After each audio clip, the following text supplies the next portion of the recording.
nueva novia de mi papá intentó echarme de mi propia casa. Soy una mujer de 26 años y vivo en la casa que heredé de mi mamá. Es un lugar modesto y cómodo, lleno de recuerdos. Estuve muy unida a ella, y después de su fallecimiento hace 2 años, esta casa se convirtió en mi santuario. No es solo una casa, es una parte del legado de mi mamá. Ella me la dejó en su testamento, y desde entonces he estado viviendo aquí sola. Me encargo de todas las cuentas y del mantenimiento de la casa, lo cual me da una sensación de independencia y orgullo. Hace aproximadamente 1 año, mi papá comenzó a salir con una mujer que conoció en línea, llamada Anna. Al principio, me alegré por él. Mi papá se sentía solo después de perder a mi mamá, y pensé que tal vez esta era su oportunidad de encontrar felicidad nuevamente. Pero las cosas comenzaron a moverse muy rápido. A los 3 meses de salir, Anna se mudó con él. No pensé mucho en ello, ya que no era mi lugar intervenir en su relación, solo quería que mi papá fuera feliz. No pasó mucho tiempo para que Anna comenzara a mostrar su verdadera personalidad. Desde el principio, se involucró demasiado, sugiriendo cómo mi papá debería mejorar su vida. Al principio eran cosas pequeñas, como cambiar su vestuario o proponerle nuevos pasatiempos,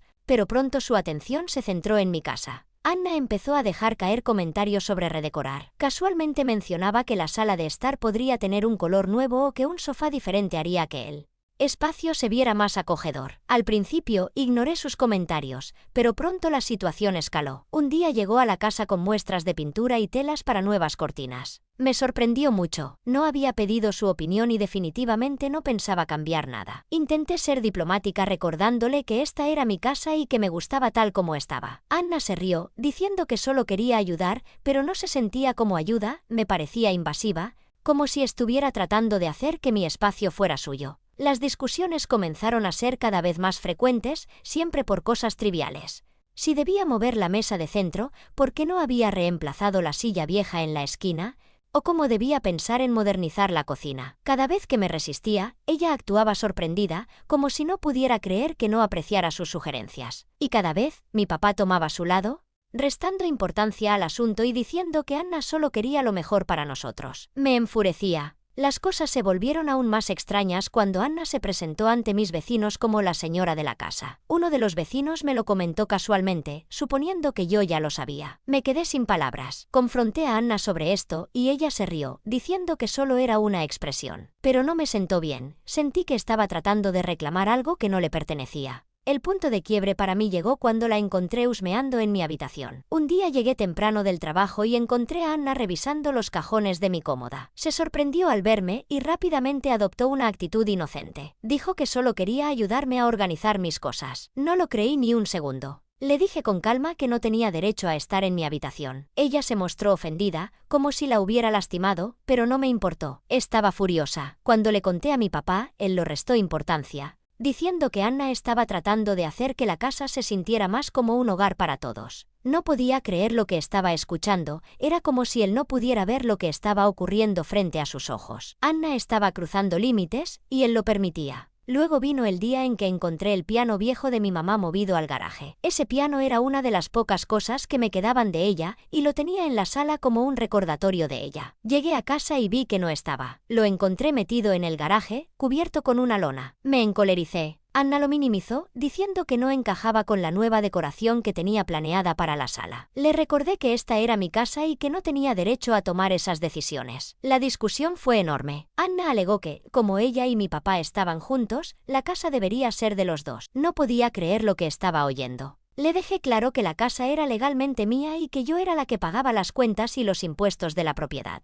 Mi papá solo se quedó ahí, mirando confundido, como si no entendiera lo que estaba diciendo. Era como si realmente pensara que la casa ahora nos pertenecía a todos. Las cosas escalaron aún más cuando Anna sugirió que me mudara. Dijo que sería mejor para todos si les daba espacio para ser una verdadera familia. Me quedé sin palabras. Solo llevaba 1 año en nuestras vidas y ya intentaba echarme de mi propia casa. Fue entonces cuando supe que tenía que poner límites rápidamente. No sabía hasta dónde estaba dispuesta a llegar Anna, pero tenía la sensación de que esto solo era el comienzo. Actualización 1. Un día llegué a casa del trabajo y algo se sentía raro. Vi una furgoneta blanca estacionada afuera, con servicios de cerrajería escrito en el costado. Al principio pensé que algún vecino estaba cambiando las cerraduras, pero al acercarme a mi puerta, vi a un hombre manipulando el candado. Le pregunté qué hacía y se mostró algo sorprendido al verme. Me dijo que estaba allí para cambiar las cerraduras a solicitud de Anna. Me quedé helada. ¿Por qué Anna quería cambiar las cerraduras de mi casa? Le dije al cerrajero que parara de inmediato y que no tenía permiso para hacer ningún cambio. Parecía confundido, pero se detuvo y dio un paso atrás. Justo cuando iba a llamar a Anna, ella salió de la casa, actuando completamente tranquila. Le pregunté qué pasaba y me dio una sonrisa dulce, diciendo que solo estaba tratando de hacer la casa más segura. Según ella, había habido robos en el vecindario y quería adelantarse a los problemas. No podía creer lo que estaba oyendo. Le respondí que no era su decisión y que no tenía derecho a cambiar las cerraduras sin mi permiso. La sonrisa de Anna desapareció rápidamente y empezó a ponerse a la defensiva, diciendo que solo lo hacía por nuestra seguridad y que yo estaba siendo irrazonable. En ese momento, mi papá llegó y vio la escena. Se bajó del coche, mirando confundido al ver al cerrajero y a nosotros discutiendo en el porche. Preguntó qué pasaba. Antes de que pudiera decir algo, Anna comenzó a contar su versión, casi llorando, diciendo que solo intentaba protegernos y que yo estaba reaccionando sin motivo. Mi papá me miró, molesto, como si fuera yo la que estaba causando problemas. Empezó a preguntarme por qué no podía confiar en el juicio de Anna. Era el mismo patrón de siempre, automáticamente tomaba su lado sin escucharme. Respiré profundamente, traté de mantener la calma y le expliqué que esta era mi casa. Legalmente solo yo tenía derecho a tomar decisiones como esa, y que no había dado permiso para cambiar las cerraduras. Vi cómo mi papá dudaba por un momento, como si de verdad hubiera olvidado que la casa no le pertenecía. Anna debe haberlo notado también, porque rápidamente intervino, acusándome de controladora y de estar arruinando su relación. Incluso llegó a decir que yo era ingrata después de todo lo que había hecho por la casa. Decidí que era hora de poner fin a este disparate. Entré, saqué la escritura de la propiedad de mi caja fuerte y la llevé afuera. Se lo entregué a mi padre, señalando mi nombre en el documento, que demostraba que era la única propietaria. La expresión de mi papá cambió de inmediato, y pude ver cómo la confusión y la sorpresa se reflejaban en su rostro al comprender lo que esto implicaba. Miró a Anna, quien evitaba hacer contacto visual, y le expliqué, de manera firme, que Anna no tenía derecho a realizar ningún cambio en la casa sin mi consentimiento explícito. Esta era mi casa, y no permitiría que nadie pasara por encima de mí, especialmente cuando se trataba de algo tan importante. El cerrajero, que había estado ahí todo el tiempo de manera incómoda, aprovechó la ocasión para irse. Se disculpó, recogió sus herramientas y se fue lo más rápido posible. Cuando el cerrajero se fue, Anna cambió de actitud. Abandonó su falsa postura de víctima y se mostró visiblemente enojada. Comenzó a gritar, acusándome de egoísta y de querer destruir su relación con mi padre. Me dijo que estaba haciendo imposible que pudieran sentirse como una familia real en la casa. Fue casi ridículo. Le recordé, de la manera más tranquila que pude, que esa no era su casa, era la mía, y necesitaba respetarlo. Por primera vez, mi padre no defendió a Anna de inmediato. Se quedó en silencio, mirándome con una expresión de confusión, como si estuviera viendo la situación de manera clara por primera vez. No dijo nada, solo miró al suelo mientras Anna seguía despotricando sobre lo injusta que era mi actitud. Esa misma noche, mi papá vino a hablar conmigo. No fue una disculpa como tal, sino más bien un reconocimiento débil de que tal vez las cosas se habían ido demasiado lejos. Me dijo que no se había dado cuenta de lo grave que se había vuelto la situación y que había intentado hablar con Anna sobre los límites. Fue un intento muy flojo, pero pude notar que estaba atrapado entre ella y yo. Cuando pensé que la calma había regresado, escuché una conversación entre ellos más tarde esa noche. Anna le decía a mi papá que yo podría estar atravesando una crisis de salud mental y que él debía considerar tomar control de la situación antes de que hiciera algo drástico. Estaba sembrando dudas, intentando hacerle creer que yo era el problema, no ella. Eso fue lo que me rompió. Me di cuenta de que Anna no solo estaba cruzando límites, sino que estaba manipulando la situación para enfrentarme con mi papá. Decidí que era hora de consultar a un abogado. Si ella había sido lo suficientemente audaz como para cambiar las cerraduras de mi casa, no sabía qué podría intentar a continuación. Ya no era solo una cuestión de establecer límites, necesitaba protegerme a mí misma y a la casa que mi mamá me había dejado. No iba a permitir que Anna tomara control de mi vida, por mucho que lo intentara. Actualización 2. Después del fiasco con el cambio de cerraduras, supe que debía actuar. Anna no solo estaba cruzando límites, estaba tratando mi casa como si fuera suya. Decidí consultar con un abogado para aclarar mis derechos y ver los pasos a seguir. El abogado fue claro, como Anna no estaba en el título de propiedad, nunca había pagado renta ni contribuido de ninguna forma económicamente, no tenía ningún derecho legal para quedarse. Me recomendó que le sirviera un aviso de desalojo. Parecía una medida drástica, pero después de todo lo que había sucedido, era la única forma de recuperar el control de mi hogar. Al día siguiente, llegué a casa del trabajo con el aviso de desalojo en mano. Desde la entrada, escuchaba risas provenientes de la sala. Cuando entré, Anna y mi papá estaban sentados en el sofá viendo televisión como si nada estuviera pasando. Los interrumpí, extendiendo el aviso de desalojo. La sonrisa de Anna desapareció de inmediato y mi papá miró confundido. Le expliqué con calma que ese era un aviso oficial, dándole a Anna 30 días para irse. La reacción de Anna fue explosiva. Saltó del sofá, gritando que estaba tratando de destruir su relación con mi papá y que yo era insensible. Comenzó a llorar y a insultarme mientras mi papá se quedaba paralizado, viendo la escena. Finalmente, se levantó y trató de calmar a Anna, pero ella estaba teniendo una crisis. Siguió diciendo que yo estaba celosa y no podía soportar ver a mi papá feliz. Mi papá me miró con el rostro lleno de súplica,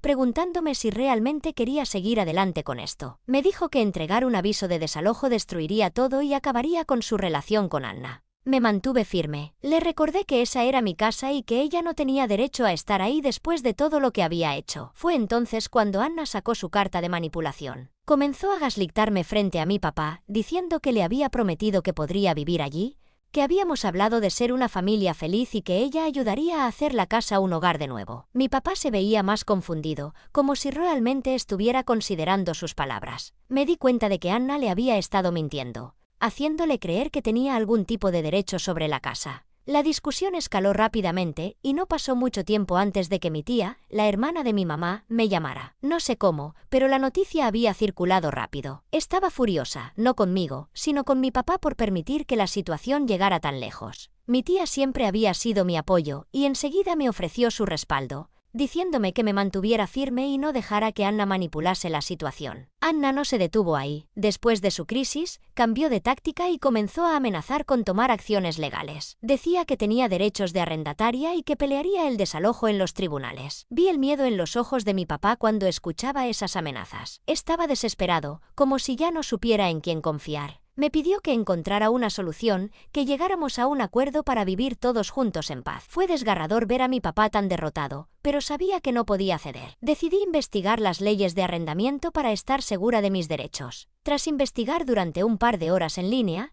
descubrí que el caso de Anna era débil. Ella nunca había pagado renta, no había contribuido en nada a los gastos de la casa, ni siquiera había comprado un solo artículo de comida. Legalmente, no era más que una invitada y yo tenía todo el derecho de desalojarla. A la mañana siguiente, escuché a Anna hablando con mi papá en la cocina. Estaba insistiendo con todo, diciéndole que yo lo castigaba por haber seguido adelante con su vida después de la muerte de mi mamá, que no podía ver a mi papá con otra mujer. Estaba torciendo la narrativa para hacer parecer que yo era la que tenía el problema. Mi papá parecía completamente dividido, como si lo estuvieran desgarrando en dos direcciones. Ya no pude más. Entré a la cocina y le dije que debía tomar una decisión: apoyarme a mí, su hija, o seguir permitiendo que Anna manipulase y controlara nuestras vidas. Vi el dolor en su rostro mientras luchaba por dar una respuesta. Finalmente, se rompió y comenzó a llorar, algo que solo había visto unas pocas veces en mi vida. Seguía pidiendo disculpas, diciendo que no sabía cómo las cosas llegaron tan lejos y que se sentía atrapado. Anna estaba ahí, observando, con una sonrisa de suficiencia, sabiendo que creía estar ganando. Me costó muchísimo no reaccionar, pero me giré y salí de la habitación. Necesitaba espacio para pensar, para respirar. Decidí publicar una actualización en Reddit pidiendo consejo, ya que en ese momento realmente no sabía si estaba tomando la decisión correcta. Fui inundada con comentarios y mensajes de apoyo, además de personas compartiendo historias similares sobre parejas manipuladoras y dinámicas familiares tóxicas. El respaldo de los extraños me dio la fortaleza que necesitaba. Supe que no estaba loca ni siendo irrazonable. Anna había cruzado la línea demasiadas veces y no iba a dejar que se saliera con la suya. Decidí continuar con el proceso de desalojo, sin importar lo feo que se pusiera. Esa noche, al acostarme, no podía dejar de pensar en cómo habíamos llegado hasta aquí. Hace apenas un año, solo éramos mi papá y yo, sobreviviendo. Ahora parecía que una extraña había llegado a nuestras vidas y las había puesto patas arriba. Pero una cosa estaba clara: no iba a dejar que me quitara lo que era mío. La pelea acababa de empezar y yo estaba lista para lo que viniera. Actualización 3. Sabía que las cosas empeorarían, pero no imaginé que escalarían tan rápido. Poco después de entregarle a Anna el aviso de desalojo, recibí una citación judicial. Venía de Anna, quien reclamaba derechos de arrendamiento. Estaba tratando de luchar contra el desalojo alegando que era una inquilina legal en mi casa. Mi estómago se hundió al leer los documentos judiciales. Según Anna, no solo era inquilina, sino que también me acusaba de acoso y de crear un ambiente de vida hostil. Inmediatamente llamé a mi abogada, quien me tranquilizó asegurándome que este tipo de casos eran débiles, especialmente porque Anna nunca había pagado renta ni contribuido financieramente en el hogar. Aún así, el hecho de que estuviera dispuesta a llevar las cosas tan lejos me hizo darme cuenta de lo profunda que era su manipulación. Estaba tratando con alguien que no iba a retroceder fácilmente. La próxima vez que vi a mi papá, estaba completamente en pánico. Me rogó que dejara el caso, diciendo que podríamos encontrar una manera de resolverlo sin ir a juicio. Estaba tan desesperado, como si estuviera atrapado en una pesadilla. Pude ver que aún no entendía toda la situación, de hecho, creía a Anna cuando ella decía que todo esto era un gran malentendido. Seguía insistiendo en que si tan solo habláramos con ella, todo se resolvería. Le respondí que no iba a ceder. Esto no era un malentendido, era Anna tratando de robarme mi casa. Sabía que necesitaba recolectar pruebas para demostrar que Anna nunca fue una inquilina. Solo una huésped que había overstado su bienvenida. Reuní todos los recibos de facturas de servicios, las compras del supermercado y los pagos de impuestos de propiedad del último año, todos a mi nombre. Todos pagados por mí. No había ninguna contribución financiera de parte de Anna. Era todo tan claro como podía ser. Pero Anna no se rindió. Empezó a difundir mentiras a mi papá y otros familiares, diciendo que había estado pagando cuentas bajo la mesa y que yo intentaba ocultarlo. Mi papá parecía confundido, como si ya no supiera en qué creer. Entonces, mi prima me llamó, furiosa. Había hablado con Anna y ahora creía que yo estaba maltratando a una mujer indefensa. Era absurdo, pero las tácticas de Anna estaban funcionando. Estaba manipulando a todos a su alrededor, pintándose a sí misma como la víctima. Afortunadamente, mi tía, la hermana de mi mamá, intervino. Ella nunca había confiado en Anna, y cuando escuchó lo que estaba pasando, llamó a mi prima para aclarar la situación. Mi tía siempre ha sido protectora conmigo, especialmente después de que mi mamá falleciera. Les dijo a todos los que quisieran escuchar que Anna estaba mintiendo y que tenía todo el derecho de desalojarla. Me sentí aliviada de tener a alguien en mi esquina. El día de la audiencia judicial llegó y estaba llena de nervios. Entré al tribunal esperando ver a Anna nerviosa o al menos incómoda.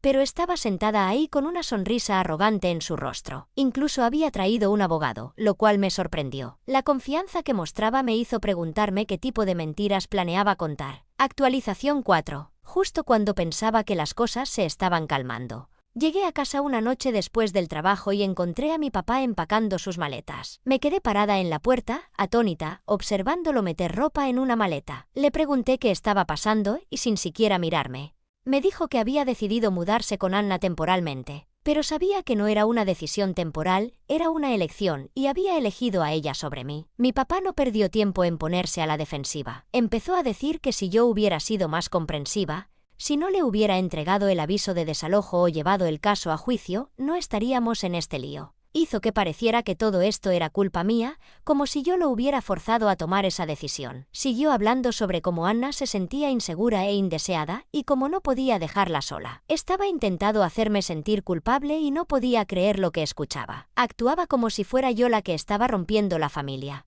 Estaba tan sorprendida que no pude decir mucho. Solo lo miré mientras cerraba la maleta y la llevaba al coche, donde Anna lo esperaba. Ella estaba sentada en el asiento del pasajero, con esa misma sonrisa arrogante en su rostro, como si hubiera ganado algún juego retorcido. Ni siquiera trató de esconder su satisfacción mientras se iban. Mi teléfono vibró. Era un mensaje de Anna. Siempre consigo lo que quiero. La rabia que sentí en ese momento fue algo que nunca había experimentado. La noticia se difundió rápidamente en la familia. Mi prima me llamó, diciendo que había escuchado que mi papá se había mudado. La mitad de la familia estaba de mi lado, entendiendo por qué desalojé a Anna en primer lugar, pero la otra mitad pensaba que había sido demasiado dura, que debía haberlos dejado quedarse y encontrar algún tipo de acuerdo. Era agotador defender mis acciones una y otra vez. Sentía que no solo estaba perdiendo a mi papá, sino también a media familia. Afortunadamente, mi tía seguía en mi esquina. Me invitó a cenar ese fin de semana. Nos sentamos en su cocina, comiendo espaguetis y hablando sobre todo lo que había pasado. Me dijo que no estaba equivocada, que Anna estaba manipulando a mi papá,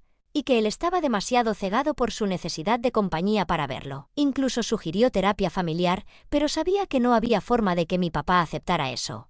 No mientras estuviera bajo la influencia de Anna. Intenté contactar a mi papá unos días después. Lo llamé, esperando que pudiéramos encontrarnos y hablar. Aceptó reunirse, pero cuando llegué al café, Anna estaba allí, sentada a su lado, como una guardiana. Toda la conversación fue inútil. Cada vez que intentaba hablar, Anna intervenía, torciendo mis palabras y haciéndome parecer que los estaba atacando. Mi papá apenas dijo una palabra, solo asentía a lo que Anna decía. Fue como si él no estuviera presente. Salí del café sintiéndome más sola que nunca. Esa noche actualicé mi publicación en Reddit. Los comentarios empezaron a llegar, personas diciéndome que había hecho lo correcto, que debía protegerme de la toxicidad de Anna. Era reconfortante ver que extraños validaban mi experiencia, pero eso no hacía que la situación fuera más fácil. Mi papá seguía fuera de casa y había elegido a Anna sobre mí. Sin él, la casa se sentía diferente. Estaba más tranquila, pero también sentía una extraña sensación de alivio. Me di cuenta de que ahora tenía más libertad financiera, ya no los estaba manteniendo a él y a Anna. Y finalmente podía tomar decisiones sin que nadie interfiriera. Empecé a planear algunas reformas pequeñas que había querido hacer durante años, pero siempre había pospuesto. Fue un paso agridulce avanzar sin él. Luego, las cosas tomaron otro giro. Me enteré de que Anna había comenzado una campaña de difamación en mi contra en las redes sociales. Publicaba sobre cómo se veía obligada a salir de su hogar por un familiar controlador y abusivo. No mencionaba mi nombre, pero todos sabían de quién hablaba. Amigos e incluso familiares lejanos me contactaron preguntándome si todo estaba bien, insinuando que habían visto esas publicaciones. Fue muy frustrante, pero decidí no involucrarme. La última cosa que quería era una discusión pública que Anna pudiera manipular a su favor. Mi tía me llamó nuevamente y sugirió algo que no había considerado: cortar todo contacto con mi padre por un tiempo. Me dijo que podría ser la única forma de proteger mi salud mental, darme el espacio para sanar y alejarme del drama. Aunque me pareció una medida drástica, después de todo lo sucedido, sabía que tenía razón. Esa misma noche tomé la decisión. Bloqueé el número de Anna y le dije a mi padre que necesitaba tiempo y espacio, que no podía seguir luchando en esta batalla. Él se veía devastado, como si estuviera perdiendo una parte de sí mismo. En un raro momento a solas, se disculpó. Me dijo que me quería, pero que también quería a Anna y esperaba que algún día pudiera aceptarla. No respondí, solo lo abracé y me alejé. Decidí concentrarme en mí misma. Empecé a planear algunas reformas para la casa, nada importante, solo lo necesario para que volviera a sentirse como mía. También comencé terapia para tratar de superar el dolor y la traición. Sé que llevará tiempo, pero estoy lista para seguir adelante. Esta es mi casa, mi vida, y ya basta de dejar que Anna la controle. Actualización 5. Después de haber dejado de hablar con mi padre durante algunas semanas, intenté enfocarme en mí misma. Pero cada vez que pensaba en ello, no podía evitar sentir que algo no estaba bien con Anna.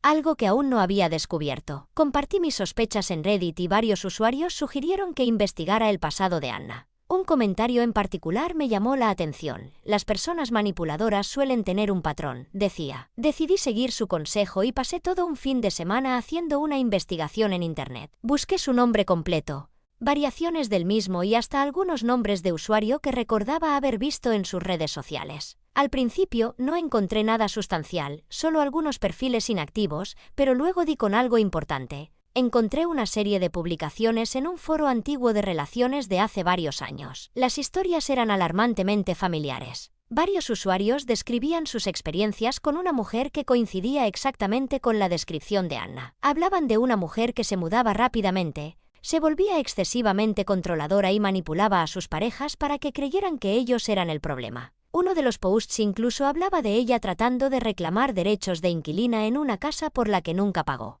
No podía creer lo que leía. A medida que investigaba más, quedaba más claro que Anna tenía un patrón. Apuntaba a hombres con propiedades o estabilidad financiera. Se infiltraba en sus vidas, se presentaba como la pareja perfecta y luego empezaba a tomar control hasta dejarlos aislados y llenos de dudas. Era como leer un manual de todo lo que le había hecho a mi padre. Luego recibí un mensaje de un hombre que afirmaba haber sido uno de los exnovios de Anna. Había visto mi publicación en Reddit y decidió contactarme. Me advirtió que Anna era peligrosa y que había arruinado su vida. Me dijo que ella había hecho lo mismo con él, se mudó rápido. Manipuló sus emociones e incluso trató de tomar acciones legales cuando él intentó terminar la relación. Me compartió capturas de pantalla de sus conversaciones y documentos legales como prueba. Todo estaba allí, negro sobre blanco. Sabía que tenía que confrontar a mi padre con esta información, pero no estaba segura de que sirviera de algo. Él había estado tan bajo su hechizo que no sabía si me creería, aunque tuviera pruebas. Llamé a mi tía y le conté todo lo que había encontrado. No dudó ni un segundo y dijo que teníamos que hacerlo juntas, que era hora de que saliera la verdad. Decidimos enfrentarlos en una reunión familiar ese fin de semana. Cuando llegamos, la mayoría de la familia ya estaba allí. Anna estaba sentada junto a mi padre, conversando como si nada. Entramos con mi tía, nerviosas pero decididas. Pedí a todos que se reunieran porque había algo importante que debía compartir. Comencé con las publicaciones que encontré en el foro de relaciones, leyendo en voz alta algunas de las historias de las víctimas de Anna. Mientras hablaba, observé su rostro. Al principio, parecía divertida, como si pensara que esto era una broma, pero luego mostré los mensajes de su exnovio. Levanté el teléfono para que todos lo vieran. Fue en ese momento cuando su expresión cambió. Su sonrisa confiada desapareció y empezó a inquietarse, mirando a mi padre como si tratara de encontrar una salida. No me detuve. Expliqué todo lo que había encontrado, pieza por pieza, asegurándome de que todos en la sala pudieran ver el patrón de manipulación y engaño. Mi padre se quedó en shock, con la cara pálida. Comenzó a conectar los puntos y vi cómo la comprensión se reflejaba en sus ojos. Miró a Anna y por primera vez había duda en su mirada. Anna sabía que estaba acorralada, así que en un último intento de salvarse, se levantó y comenzó a gritar, acusándome de tratar de sabotearla, diciendo que solo estaba celosa y no podía soportar que mi padre estuviera con otra mujer. Pero la familia ya no le creyó. Ellos ya habían visto suficiente. Uno a uno comenzaron a apoyarme, pidiéndole que se fuera, diciendo que no la querían allí. El rostro de Anna se torció de ira. Agarró su bolso y salió dando un portazo, gritando que había arruinado su vida y que me arrepentiría. La sala quedó en silencio después de su salida, todos mirando la puerta por donde se fue. Mi padre se desplomó, puso la cabeza entre sus manos y comenzó a llorar, pidiendo perdón una y otra vez. Admitió que había estado ciego, que había ignorado todas las señales rojas porque no quería estar solo. Fue desgarrador verlo así, pero también fue la primera conversación real que tuvimos en meses. Nos sentamos mucho tiempo hablando sinceramente, por primera vez desde que todo esto comenzó. Decidimos intentar terapia juntos. Tomará tiempo reconstruir nuestra relación, pero por primera vez siento que hay esperanza. Bloqueé el número de Anna en cuanto llegué a casa, no quería más de su drama. Unos días después recibí un mensaje de un número desconocido. Era una amenaza críptica, claramente de ella, diciendo que no había visto lo último de ella. No respondí, solo bloqueé ese número también. Ya basta de jugar sus juegos. Ahora me concentro en el futuro. He comenzado a planificar cosas para la casa, esas reformas que había dejado de lado durante tanto tiempo. También estoy comenzando a reconstruir mi relación con mi padre. No va a ser fácil, pero vamos paso a paso. Lo único que sé es que esto ya terminó y que por fin salió la verdad. Para todos los que me leyeron, gracias por su apoyo. Ha sido una montaña rusa, pero saber que no estaba sola hizo toda la diferencia. Ahora, a seguir adelante y dejar el pasado atrás.